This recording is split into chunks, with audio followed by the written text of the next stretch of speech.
Good morning, Rudy Steiner. Thank you for joining me and my group today for this interview. Thank you for having me. So let's get started with the first question. Which of the Nazi ideals do you disagree with the most? The Nazi ideal I disagree with the most is how difference was feared and how it was thought to be eradicated.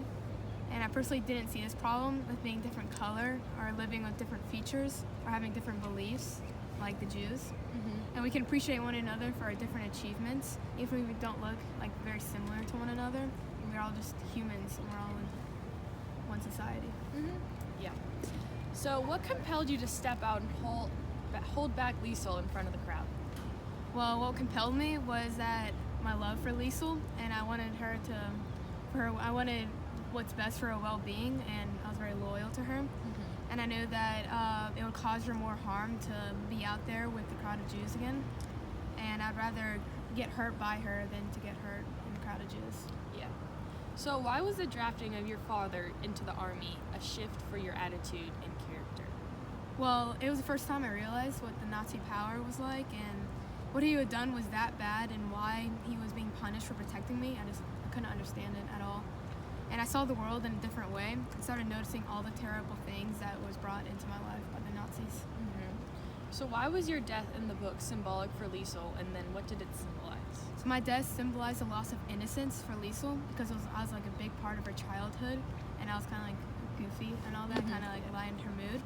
And after I died, along with everyone else in Himmel Street, she had to grow up and take on the world without help of me and childhood friends. So, using your knowledge on the poem, He Sits Down on the Floor of the School for the Retarded, how can you relate to both the speaker and the girl in the poem? Well, I can relate to the speaker because similar to him, we have both learned lessons like throughout the story. I relate to the girl in the story because she points out the difference that it's not a factor in life, that there's no difference between us, that we're all humans, no matter what. Yeah. So, did you feel safe in Nazi Germany? Yes, I felt somewhat safe because of what I looked like, my blonde hair and blue eyes. Kind of like a noticeable trait that were,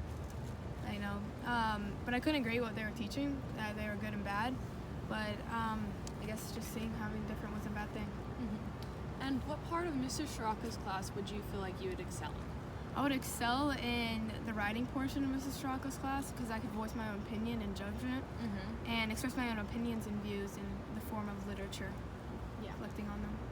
Yeah. Well, thank you so much for your time today. Well, thank you for having me.